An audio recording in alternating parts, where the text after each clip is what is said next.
It's really great to be here. Great to see you and back with this community. Um, so as Mark mentioned, we are on the cusp of Tisha B'Av tonight, and we've been in a 3-week period of building up, of mourning, of reducing, of simcha, of joy, and which is a very strange thing because I really think the meta trait of Judaism is joy. Right, we have 7 words, if not more, for that trait. But this is a period because of historical events that we do reduce that, and we're coming to the height of that tonight with the reading of Eicha, of Lamentations, and then the dirges, series of dirges called Keynote tomorrow morning, and which is really about destruction. I want to name that and frame it. First, we're not going to look at those particularly in this learning, but it is the moment we're in. And,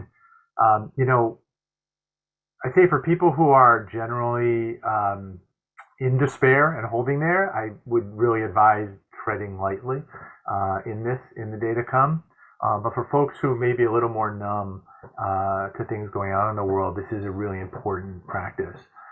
To allow ourselves for at least that day to really face it and really face the brokenness.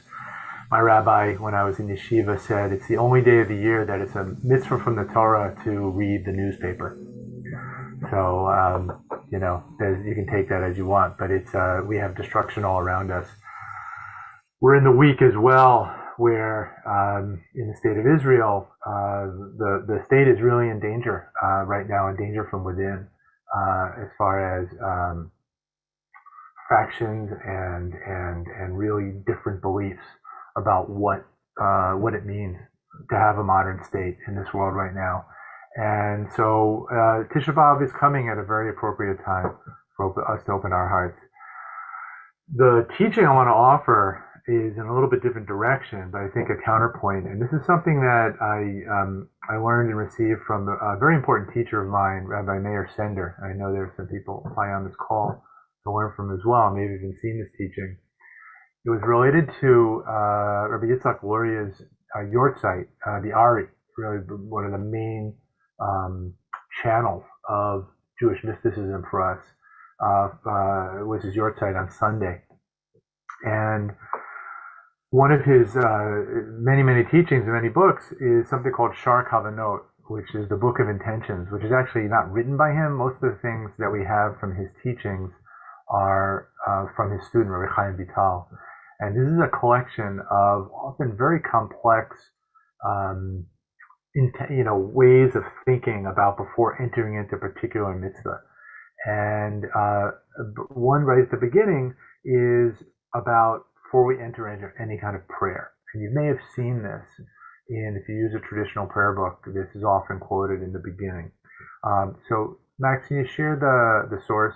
This is a short Hebrew source with an English translation, again from Rabbi Sender.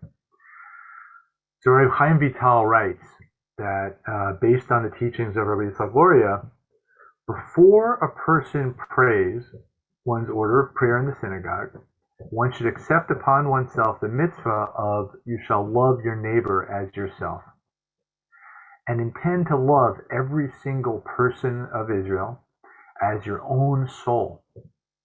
For in this way, one's prayer ascends, comprising all the prayers of Israel, and can ascend above and be fruitful.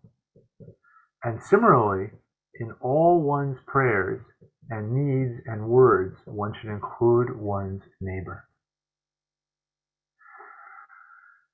So we did a form of this just a minute ago when Mark instructed us or asked us or invited us to put in the chat or bring to this space prayers for healing. Why do we do that? We're including each other up, and he's limiting this to Jews here, but I know I put in someone who wasn't Jewish, and maybe others did as well. I think we can expand that. But when we include others in our prayers, somehow, in some way, the way these things work, our prayers are more effective. The Talmud teaches that if you have something you're really struggling with or want to pray for, if you pray for someone else who's having that same issue, that's a really good thing to do. And I think we intuitively can tell that from an interpersonal, ethical perspective, that We're seeing now that everything's about us, and we're making space from a humility perspective. We're ceding space for another's needs, and then we bring our needs in as well. There's something in our tradition that mentions that God likes that, or whatever happens with prayer. We know that's a good thing to do. And so when we include others in our own prayers, those prayers become more powerful. And so this is a teaching, I think, so important for today. What's going on in Israel, what goes on in our own Jewish community, what's going on in our own American society. Can we include in our prayers also the prayers of others, even when those prayers might be really different than what we're praying for? But can we include the good intentions that others have and create some kind of collective consciousness and solidarity that we can raise up our prayers so we're all redeemed, we're all saved, we're all, an idea of our redemption, we know in Judaism doesn't have an idea of personal redemption. We have collective redemption.